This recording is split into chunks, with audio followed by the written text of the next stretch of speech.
as I was introduced, I'm Lizzie Greenhalgh. I'm the Deputy Director for AI Regulation, and really pleased to be here today to talk to you about the UK's approach to AI governance and some of the global implications of that. So look, preaching to the choir here, we know AI is going to have a profound impact. I mean, I think we already see that it is having a profound impact across not just the UK, but the whole world.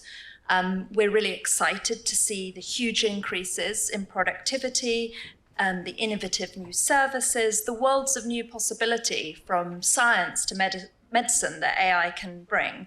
And in the UK government, this is something we're hugely excited about. But we do also know that AI can bring serious risks, from AI-enabled cyber attacks to risks around electoral interference to bias and discrimination and more. And that's why we're bringing together the AI Summit to look at some of these most serious risks associated with the most powerful AI systems. And we think the UK is well placed to convene such a discussion.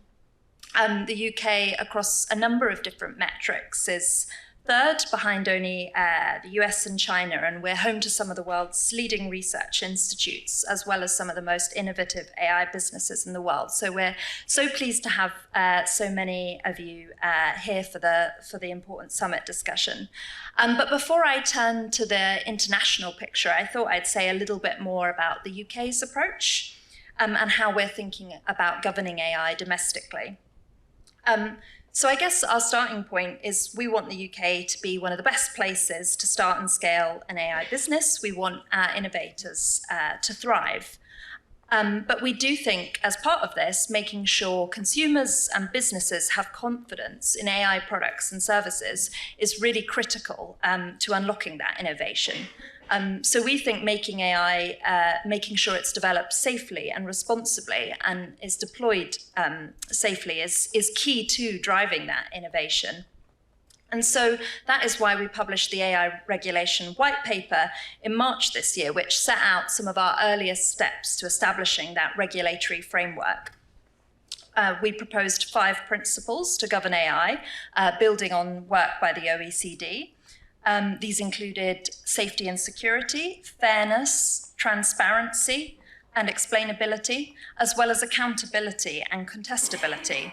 And we set out that these would be interpreted and applied by our expert existing regulators who know their sectors and domains so well. But we also set out a commitment to establish a central function to make sure our overall approach was coherent. So we committed to establishing a risk function to monitor and prioritize risk across the AI ecosystem.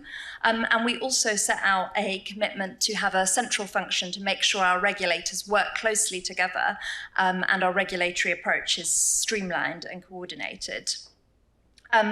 We had, I think, over 400 organizations and individuals respond to our white paper, which was excellent and has really informed our thinking, and we intend to publish our response by the end of the year.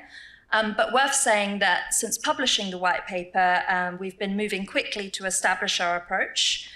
So I already mentioned the risk function, which is now something that is up and running. We're working really closely with our regulators across the UK. So, for example, the CMA, which is our competition regulator, launched a review of foundation models. And we also worked with something called the Digital Regulation Cooperation Forum, which brings together some of our key AI and digital regulators to launch a new service for AI innovators to support them to bring products more quickly and safely to market. And so our ambitions behind this is that we want to make it we want to make responsible innovation easier, we want to boost public trust, and we want to strengthen our position as a global leader in AI. But we know that our approach must keep pace. And so while the white paper was only published in March, that already feels like quite a long while away, noting how quickly AI is moving. The rapid advances in AI have sparked a widespread discussion, not just in the UK, but across the world. And in response, one of the things the UK government has done is we announced £100 million for the creation of the Frontier AI Task Force, which is chaired by a renowned tech entrepreneur Ian Hogarth, to really shine a light on some of these frontier AI risks. We think it's absolutely critical that we have a much deeper understanding of how frontier AI is driving these risks and how that can inform our policy response. And this will also be a key focus of the AI Safety Summit in Bletchley Park, only next week now. We think that convening this discussion globally is absolutely critical. We know that AI is global in its nature, and that's why working with other nations and through multilateral fora will be absolutely critical to driving an effective response, so we make the most of this extraordinary technology. So we're very excited for the AI Summit next week, which will bring together a wide variety of countries and other experts, and great that some of you in this room will be there. I will be there looking very busy, probably. But we know that the Safety Summit, our intention here is to build on the work of a range of other important fora, including the OECD, GPAI, Council of Europe, and the Hiroshima AI process, all of which the UK is an active partner. And it also builds on our work through global AI technical standards fora. One of the things we've been really pleased was our work to launch the AI Standards Hub, the first of its kind in the world.